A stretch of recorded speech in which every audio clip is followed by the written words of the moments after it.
From leading major health insurance companies to launching simple mental health, Adam Nemer has never been afraid to ask bold questions and seek better answers. As someone who's wrestled with his own mental health, he's putting his personal and professional experience to work for the benefit of others. Adam is empowering leaders by providing a new lens to look through when it comes to mental health.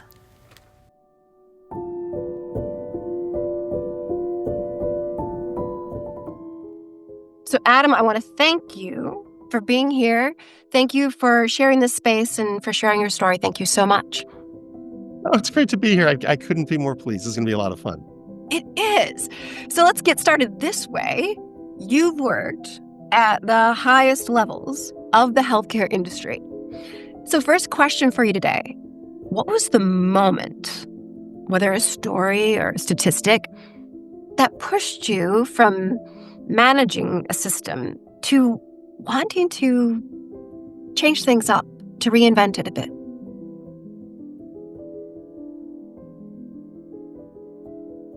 You know, I worked at an amazing organization, Kaiser Permanente. The ethos of this organization, what they teach you is always to be trying to innovate in how we're delivering healthcare, right? And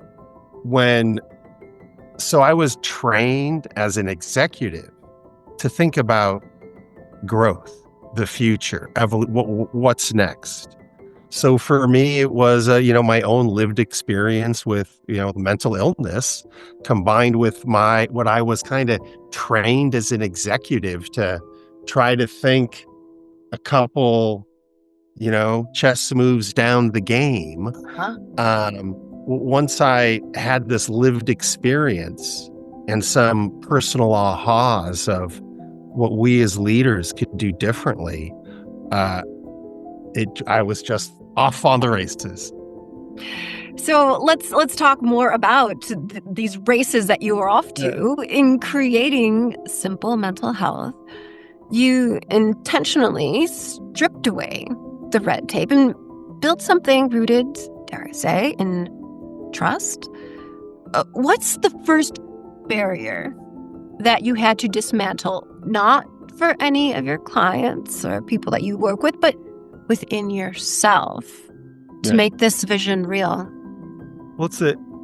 The thing that holds us all back in the space of mental health, right? And mental workplace, mental well-being, and why do less than half of us who need help get help? It's all about stigma, right? And just these long-term societal, historical stigmas that we've just embedded in our organization. And what my lived experience taught me was that when a senior executive at a company is open and honest about what's going on with their mental health on a daily basis, like everyone in my organization knew I was struggling, and I would be like in a budget meeting for a multi-billion-dollar health plan and say, guys, I got to walk out. I'm having an anxiety attack. I got to go for a walk. That level of transparency, what I learned, and again, I wasn't doing it on purpose. I was just trying to get healthy. But what I learned was that when senior leaders normalize the topic of mental health in their organizations, when they make it as okay to talk about mental health as physical health and as normal to talk about it, then not just that lives change and people start getting help, but it creates that when the leader says, hey, me too, then everyone else, it creates a space for everyone else to get help. And then, for the love of the universe, people get help. It's like we're investing in all these wellness programs, but they don't use them because we're not encouraging people to use them. So what happened is people get better and then your performance improves. And so it all just comes from leaders having the I don't want to say courage, but it's kind of the courage to share their own experiences with mental well-being. And we all have our stories, right? Our brother, sister, ourselves. For sure. I think I hear you. I feel like there is such a huge value in vulnerability, in us being brave enough to show up with the real version of ourselves, Yeah. It's a leader's job. Yeah. I mean, it's a leader's job to create an environment where everyone can show up as their full selves every day, right? And do that job. We're supposed to, if we're not creating this psychologically safe environment where we're attuned to the emotions and emotional needs and well-being needs of our colleagues, we're not doing our job. Well, and I like how you mentioned just a moment ago, like, to normalize talking about mental health just as seamlessly and with just as much ease as our physical health, because we can talk about all the other organs in our body, but this organ, for some reason, we can't talk about that. Not really. You want to know a funny story? I do. I can't believe I'm going to tell you. I would say, I can't believe I'm going to tell you this, but I just realized I'm going to tell a lot of people. Tell away. But so I'm like, when I came back to work, the first thing I had to think about was, am I going to tell everybody or not? So I had a complete emotional collapse while I was running the operations of Kaiser's health plan in the Pacific Northwest. Complete emotional collapse. Out of work for about a month and a half. I come back to work and I had to decide if I was going to tell everybody, right? I mean, I'd worked at this company for 20 years. I'd known everybody, right? And I'm like, man, if I tell everyone, there's no way they let people run $4 billion operations if you check all these boxes. But so if I tell everyone, I'm going to get fired. But if I don't tell everybody, then the stuff that I'm going to have to do to get better is not conducive to being a successful executive. I have to be gone a lot, right? And take care of myself more. And so and then I start thinking, so what do I do? Here's the funny thing. I have Crohn's disease. Crohn's disease and I've had Crohn's disease since I was 16, man. I'm always sick. I've had 4 open belly surgeries. I've had 12 hospitalizations, and I'm just sick since I was 16. Oddly, though, since I got better with my mental health, my Crohn's has gotten so much better. Anyways, really? Crohn's disease, your symptoms are it hurts like hell, and you're always running to the bathroom. I mean, I do this math. I think I spend, even when I'm having a normal day, it's like 11% of my time's in the bathroom. I get my meditation done there. Right. So what I realized was like, I've been the CFO of our care system here. I've run this health plan, and I'm always talking about my Crohn's disease. And it never dawned on me that when I say, guys, I'm having a Crohn's problem, I got to get out of here, everyone's going, man, he's running to the bathroom to have like diarrhea. Oh my God. I just think about it. It never dawned on me the image. I've been spending all my life, I got Crohn's, I got to go. I can't eat that. It will make me sick. But then I'm like, I've been talking about my bowels with all of these people for 20 years. What the hell? I'll tell them I'm crazy. If you talked about one, you should be comfortable talking about the other. I mean, that was the thought in my head. I can't believe I just told you. You know what? But this is you being real and being raw, which is the way we need to be, which is what a leader is, and how I think to bravely step into your truth. It inspires people just to do the same. Yeah. Like, you know what? It's on that, man. One of my biggest ahas as a leader in the end is there ain't nothing special about leaders. I mean, there is, but what I mean by that is, remember, there's a Plinko game of life. We all kind of just have life's experiences, and there's nothing special about that person who became the CFO versus that person who's an analyst. We're all just people, and it's just one person just got luckier. And I just became really aware of that. And so on that point of vulnerability and authenticity, it's like a lot of leaders interpret that as, that imposter syndrome. So I got to pretend like I know what I'm doing. Yeah. And then I pretend like I know what I'm doing. It's lonely at top. And then I got the lonely at top and imposter syndrome thing, right? Right. Maybe if you just, it's what people want is to be, just have, like you said, they just want to be around authentic. Just be yourself, man. And when you are, and this is just me being me. There are other people you can be not like me. Just be you. That is what people want. Yeah. It is. You can't fake. How can you fake authenticity? Yeah, I can't. You can't. Well, but so you said a word there, special, like to not, leaders aren't necessarily special, but I do think that word, perhaps the person isn't special, but that they make people feel special. And that, right? Absolutely. That's the everything of a leader. That's when the special comes in. Not about the leader themselves, but that they have the ability to make people feel special. Yeah. It's the position, it's the opportunity versus the hubris and the ego of wanting to be. Yeah. Yeah. So I have a good friend who ran the facilities in our organization, and he has this great line. He goes, "You know who a leader?" He'll say this to a group of folk. What's the definition of a leader? And they're like, the president of the company, CEO. And he's like, no, it's a leader is not the person with the best title, the highest pay. It's just the person who has people walking side by side with them. That's it, right? And it's not a title, it's a function, and we can all lead where we stand, and it's not about you, it's about the we. Yeah, it's not about the me, it's about the we. And I love, because in my grammar geek thing, I'm thinking it's not the noun of it, it's the verb of it, and it's like the action, not just. That's right. Yes. That was very Lit 10 geeky. That was beautiful. I love words. I'm a word nerd. So let's talk about your words, though. You've said mental health care shouldn't be complicated. So, question for you here is, the fact of the matter is, life is complicated. So, how do you reconcile the messiness of the human experience with a clean, clear model like the one that you've created? Well, just to be really clear, just to make sure, we don't talk about, and I'm not a clinician.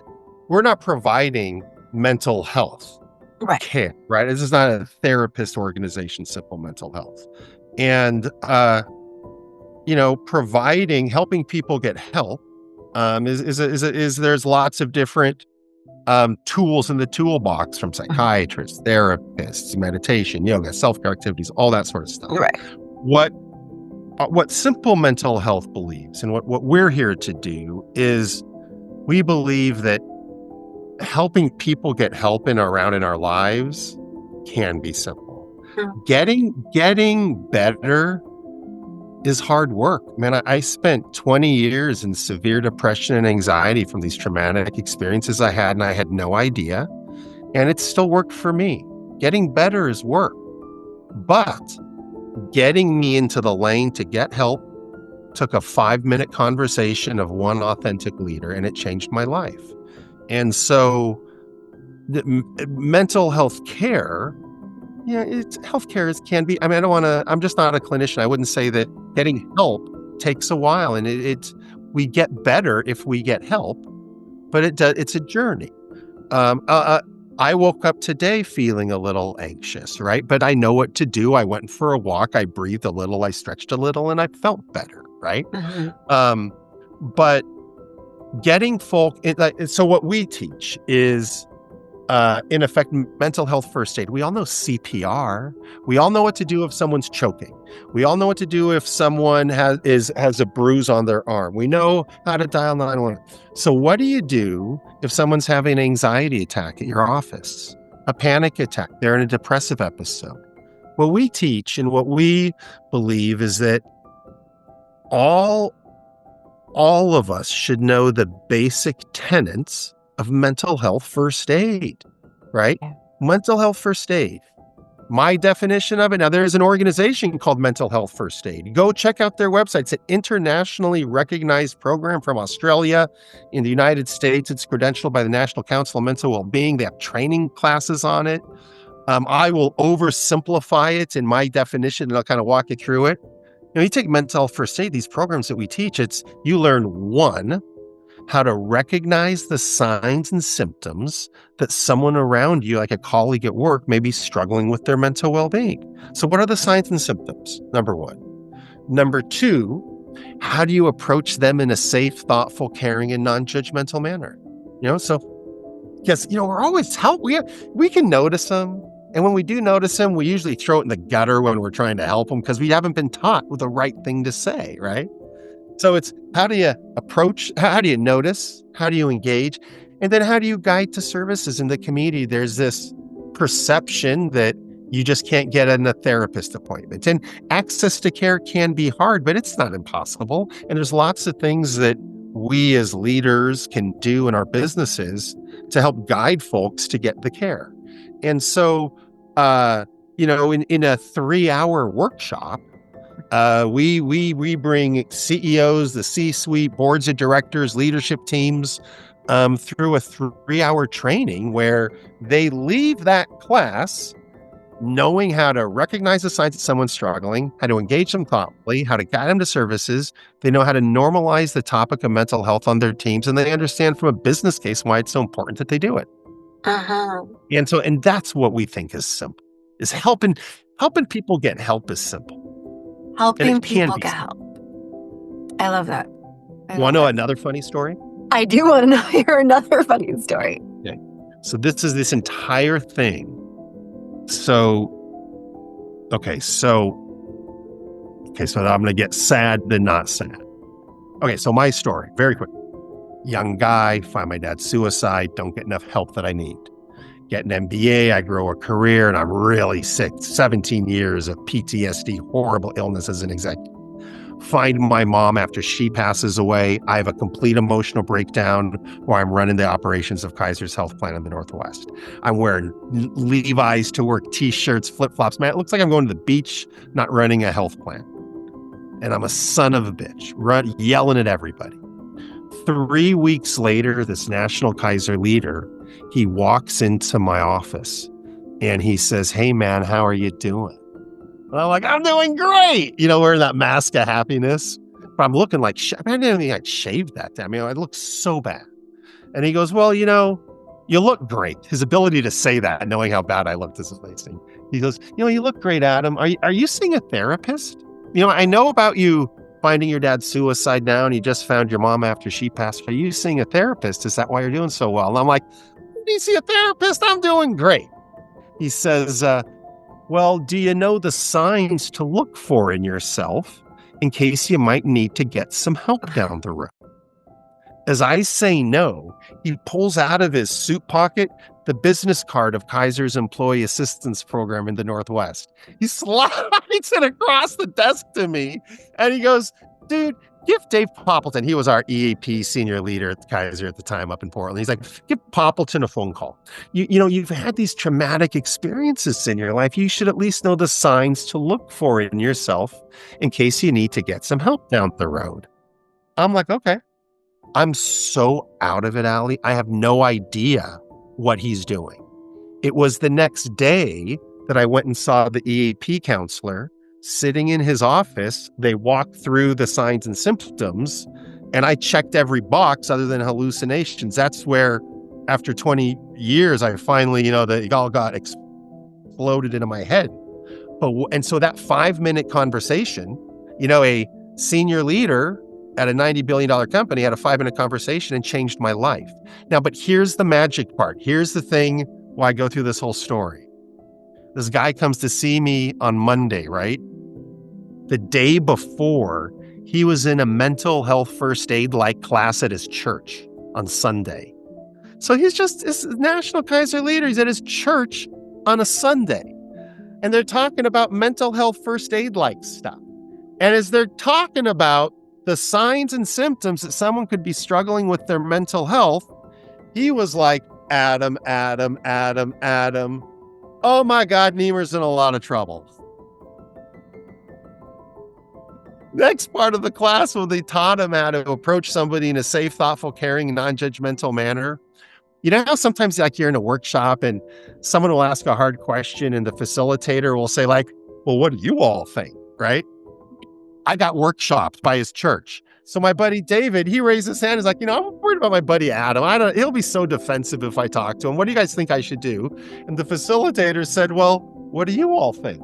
And so one day on a Sunday, a senior leader at a $90 billion company workshopped me with his church. The next day, in a 5-minute conversation, he changed my life. And that's what we teach leaders to do, is how to have those 5-minute conversations. And isn't that from his church? He was just in his church one day going, and he's around me all the time, and he'd recognize the behaviors, but if you don't take the class, if you don't say these signs and symptoms, hey, maybe encourage them to go see EAP. That's all he did. Yeah. Saved his life. So it's just such a huge, amazing, crazy, ridiculous example of how just by connecting those dots, we don't have to serve up the magic. We just have to recognize how to find the magic and make it okay to see, right?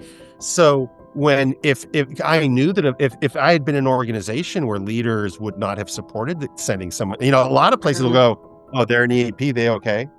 Yeah. Right? It's this negative connotation. It's not supported. So another, the last part of our story, what the next thing that happened is, I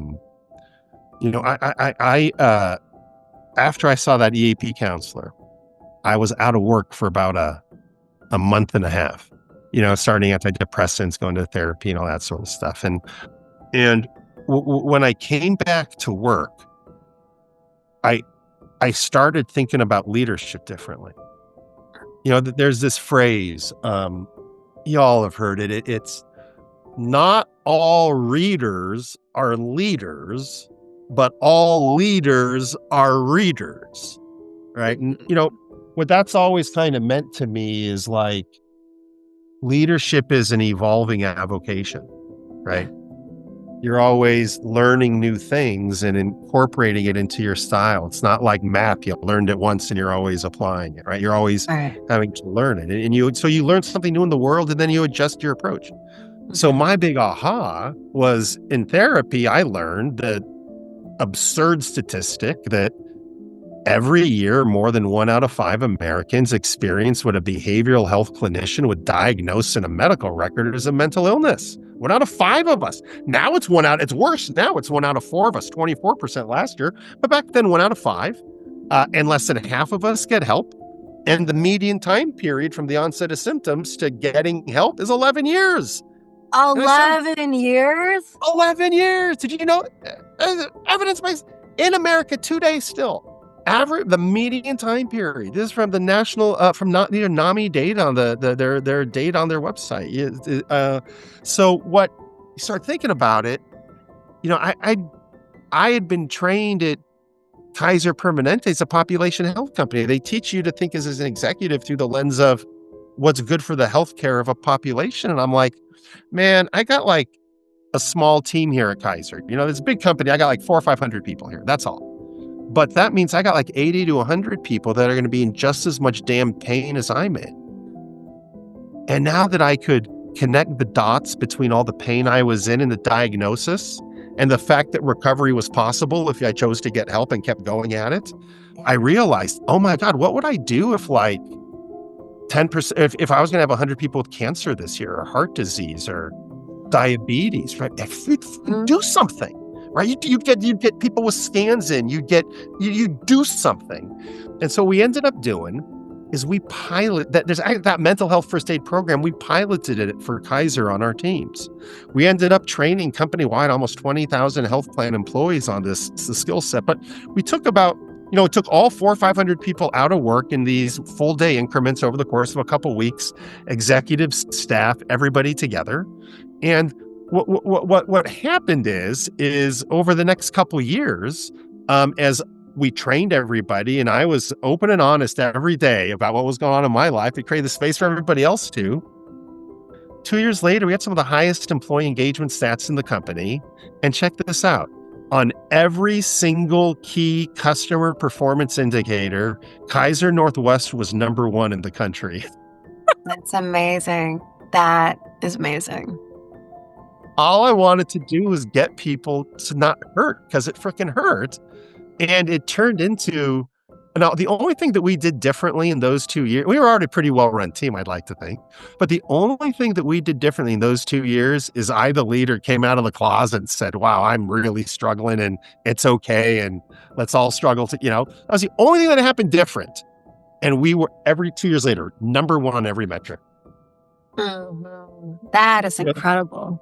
Yeah. It's like they say there's a stat that people with depression, it impacts your productivity like 20%. It makes sense, right? It's about a day a week of work. Oxford University MBA program last year did a study, could have been 18 months ago. They found that people who are happy are 13% more productive. So you think about, just do this math at a macro level, right? Yeah. When you help somebody go from being unhappy, being really depressed, to happy, you have a 33%. That's like a third. That's like a third of a work week improvement in productivity. Yeah. Now you read that. What we experienced on our teams, we just cashed that in. Because what happened is for our 2 years, we weren't running like wellness programs. We were like encouraging people to actually go get help, right? Right. And people were going to get help. And as people got help, their productivity improved. Attendance at work went way up. We had way less absenteeism, right? We had better team dynamic, because you think about, like, in a business, if 1 out of 5 of us every day is struggling on any given day, think about how many team conversations are really driven by someone in fight or flight. Yeah. Right? For sure. It's massive, happening in all of our teams every day. You have so much better team dynamic. So what happened on our teams, and again, we didn't do any of this on purpose. I just want people not to feel bad. And we ended up, I think about it as unleashing all of this organizational performance that was being held in by just our poor mental well-being. And damn it, there's something simple leaders can do about it. Take care of your people. Just take care of them. Get help, man. This stuff's not rocket science. If a recovering CFO can do this, anybody can do it. Right? Like there's no excuse now. Now that we know, there's no excuse to be had here. No. Look, I'm going to switch gears a little bit here and get really personal now. If you could sit down with your younger self before the C-suite titles, before the courage to step away from them, what truth about mental health would you whisper in his ear that he wasn't ready to hear back then?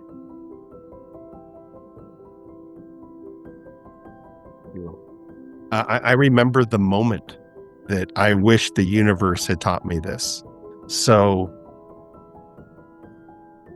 it was like I don't remember the day. I think I found him on a Wednesday. He hadn't shown up for work, and he was always the first one at the office, right?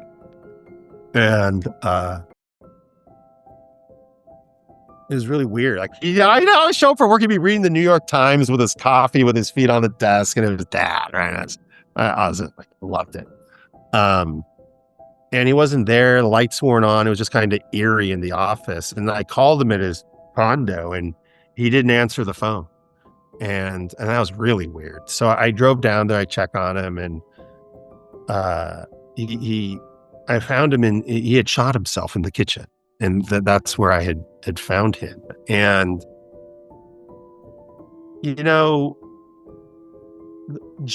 I remember like a few moments after that, like I went and sat on his bed wait. I think the ambulance came and a rabbi came somehow. But the next thing I remember, right, is a day later, I'm sitting in a psychiatrist's office, this guy named Dr. Boverman. Okay. I remember this like it was yesterday. I was sitting there, I was like, 9 a.m., 10. It was like, it wasn't 8, it was like 9 or 10 a.m.-ish. It was a day after I find my dad's suicide, right? Now, I have no idea how we got there. Somebody made an appointment, and I'm sitting in the psychiatrist's office with my older sister, Tiffany, who's 9 months pregnant, and my younger sister, Robin, who's a resident in developmental pediatrics in Salt Lake City, and me and this psychiatrist, right? So he talked with us for an hour, and we talked with him. And again, this is 24 hours after I find him. So he goes to my sister, Tiffany, and he goes, Tiffany, you're 9 months pregnant. I mean, I really encourage you. You're so focused on your baby. Stay focused. Have a healthy baby. In a couple months down the road, you might seek some help. I'm not sure I'd be the right therapist for you, but if you'd like help to find the right one, I'm happy to help you. Then he turned to my sister, Robin, and he says, Robin, you're in a new relationship with a man. You're in your residency program out in Salt Lake. That's a pretty rigorous program, but you might, maybe a month or so, a couple weeks, check out a therapy appointment, but just kind of get back into it. And then a couple weeks, go get an appointment. And he goes to me. He goes, I want to see her at 8 o'clock tomorrow morning. Oh. There you go. I come there the next day at 8 o'clock in the morning. He says to me, first thing out of his mouth, he said, I remember this, I remember his blue little cardigan, sweater. This was damn near so long ago, 25 years ago. He says, so Adam, what do you want to get out of your time with me?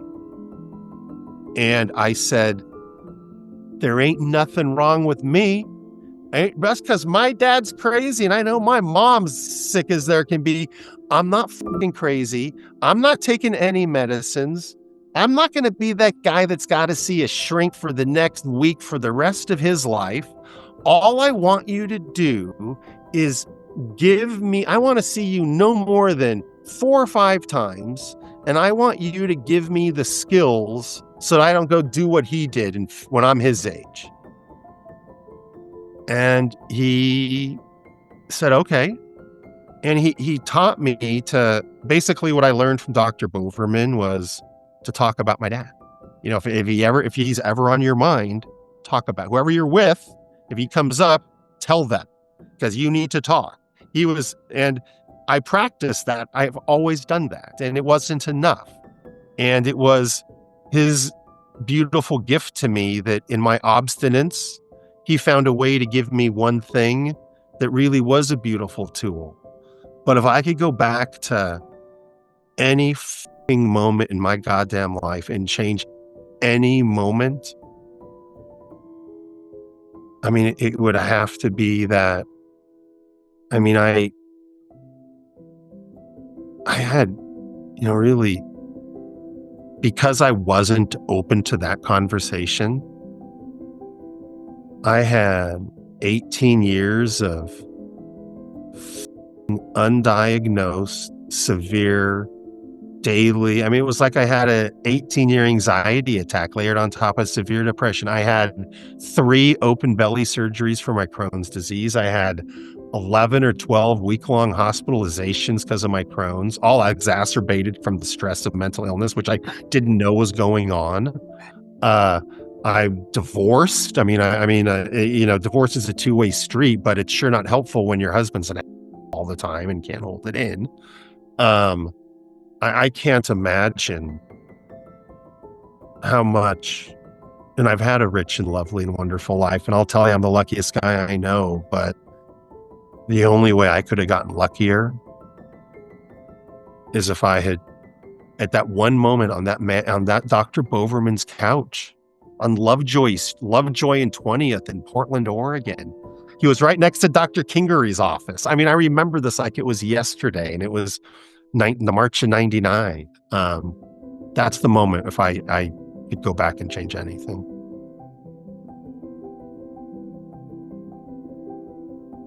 Thank you. First and foremost, I mean, here you are sharing this story. So personally, doing exactly, walking the walk, not just talking it, right? It is through these stories and through these moments when we share them, when we're not scared to be real, to be raw with things, that we can actually connect.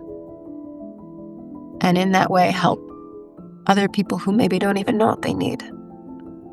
Stories beget stories. Everyone who's listening to this is going to be thinking about someone in their life. No, right? I mean, interesting thing. One of the things that I wasn't expecting when I started this work was that it would be emotionally hard on me to hold space for other people. I didn't know that. And I'm a recovering CFO. I wouldn't even have thought about that. But it's like all day. If you tell your story all day long, I promise people tell you there, and and then you tell each other your stories and you hold them there, and then we hold each other's weight. It's how it works, right? We share each other's stories. But I hadn't. It's this beautiful thing because it's like one of the gifts I get from sharing my stories. People share their stories with me. And how beautiful is that? It's amazing. What a beautiful stories gift. Beget stories. They do. It's like the myths. There's, how do you put it? The myths, there's this isolation cycle I think of. It's like the myths we teach ourselves about mental illness, like depression isn't real. Those myths drive these stigmas, like people with depression are just weak. Those stigmas drive feelings of shame, like, oh my God, I got depression, I must be a weak person. So that drives silence. I'm not going to tell anybody. So this myth, stigma, shame, silence, isolation circle, it's a self-perpetuating cycle that eats us up. But when people share their stories, it breaks the myths, because the myths are that it's not real, that mental illness isn't real, that it doesn't hurt. What's wrong with you? Well, when leaders and other people, when we share our stories, it breaks all that isolation. When you share our stories, people get better. It just is, because it breaks the myths, it breaks the stigmas, it breaks the shame. 80% of people who don't get help share that it's stigma is one of the key drivers that they don't get help. Yeah. And so I hear you 100%. I mean, with Jack and I started AwareNow about 5 years ago. We've told over 1,400 stories. Amazing. I personally have touched each one. So I hear you 100%. I feel like I've lived 1,400 lives, if for nothing but like a day or a snapshot, a story at a time. And I hear you. There's this shared space. When you share your story, Adam, I feel you. Yeah. There's an energy exchange there, and there's a connection. And the value of that, I mean, you can't touch that. It's like being on a team. Yeah. When you're on a team, when you win, the victory is sweeter. Yeah. And when you lose, the loss is easier. Mm-hmm. You get to share wins and share. It's, the thing that I'm a CFO. I'm a recovering finance guy, not a clinician. But the thing that just really is just fascinating for me as a layperson here is how it, they call it talk therapy for a reason. I mean, it's like, for my Crohn's disease, I get infusions. I do colonoscopies every once in a while. For me to get better with my mental health, I take antidepressants every day. That's fine, whatever. But I just felt the prescription is actually talking. Talking is what makes us feel better, and I can't. Sometimes it's so hard for me to wrap my mind intellectually around the thought how words that I'm saying and talking with somebody makes the energy in my body different, which makes me feel better. It's like I can't wrap my mind around it. It's so bizarre. But talking, it's my favorite line. They call it talk therapy for a reason. And let's talk about it, because so exactly. Let's talk about our talk. Let's talk about the talk, and not just walk it, talk it, and walk it. So you're building something that sort of redefines that, like this relationship between people and their care and how they access it and the leaders that serve as conduits for it. What does the future, this will be my last question for you today, what does the future look like if we can get this right? Not just for therapy, but how we see ourselves and each other. What if we get it right, Adam? What does that look like? You know, for me, I'll give you like a micro example, and then I'll give you a macro example, right? What getting it like this looks like. Wow, I'm going to come off as a real old man now, but the analogy that's coming to mind is, what was that movie from the Olympics in 1912? Chariots of Fire. Ever hear of that movie? Oh, yeah. You know, Academy Award winning thing. Did you see the movie? Have you seen it? I have. Okay. Remember, there's this scene, the discus scene. We could either describe the shot put scene or the discus scene. So the Americans, you know, they were practicing in America for, what was it, the 1912 Olympics, maybe something like that in London. And in America, they didn't know, apparently in America, they were practicing with shot puts the size of basketballs, right? Yeah. And they were practicing with discuses, you know, like the sizes of, you know, this big ass thing, these old platters. And they get to the Olympics in London, and they're, all of a sudden they get a shot put that's the size of a softball instead of a basketball, and they are launching these things, right? And they're winning all these medals. It's really easy to throw a shot put the size of a softball if you've been training on one the size of a basketball, right? That's how every single aspect of life for me is now. So what does getting it right look like on an individual basis? Is moving through life feeling like you just went from shucking basketball-sized shot puts to a normal-sized shot put. Every single thing in life is easier. I'm strong. I've learned skills that have made me stronger, more self-confident. I'd say for the first time in my life, I have self-trust, self-respect, and true self-confidence. I've been forged. I know that I got out of that. I can do anything. Right? I was a CFO of that place while I was going through all that pain, all the physical and mental stuff, and I overcame it. Sweet mother of God, I can do anything. So the getting better, you know, getting it right at the individual level is, we can get better. You don't have to go around suffering. You can actually, doesn't always, it's not, sometimes our backs will still hurt. I still have my struggles, you know, it's not always. Getting better. So it's just, getting it right means you feel better and you can be happy, have joy in life. And getting it right on the macro level. Oh, Allie, I really, you know, I'm that, I don't know. My parents taught me that Margaret Mead thing long ago when I was a little boy, you know, what's that phrase, you know, never doubt that, you know, a small group of people can change the world.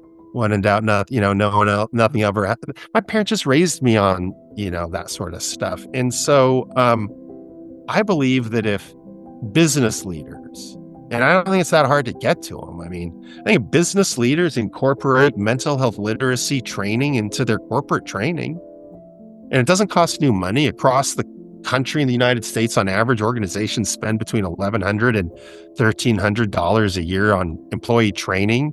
This stuff might be $200 to $300 more. So it's not even new money. Just reallocate your existing training budget for part of it for this. We can change the world, because the fact of the matter is it's like, you know, our unemployment may not be great, but 96%, we're always talking about unemployment. What about the employment? You know, 95% of Americans go to work every day.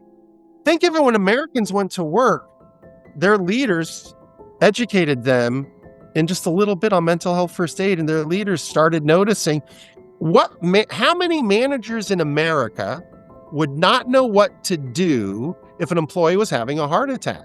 They call 911. Every manager knows how to do that. It's a job requirement. So what getting it right means is when corporate America, which is very safety focused, when we incorporate mental health training into all of the safety training we do across corporate America, for the love of the friggin' universe, Allie, we change the world here. Because think about how many 5-minute conversations can happen in a team. Yeah.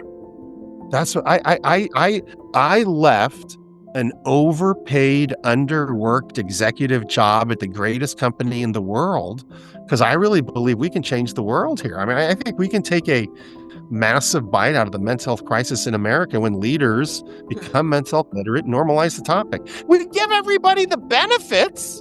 We give them the benefit for therapy. We give them the benefits for EAP. Just encourage people to use it. Just encouraging people to use what we already give them could change the world. Excuse my, I open my mouth, my grandpa comes out sometimes. I'm sorry. I'm cool. I'm cool with the F-bombs. That's passion. Let's change the world, yeah?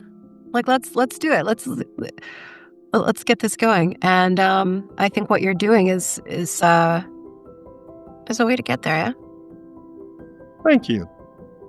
Thank you so much for taking this time. I've enjoyed this so much. So for sharing your story, for sharing the work that you're doing, the vision, the mission that you have. Thank you. Thank you for helping all of us become a bit more aware now. Thank you so much. You're welcome. Appreciate it. It's been a lot of fun. Be well.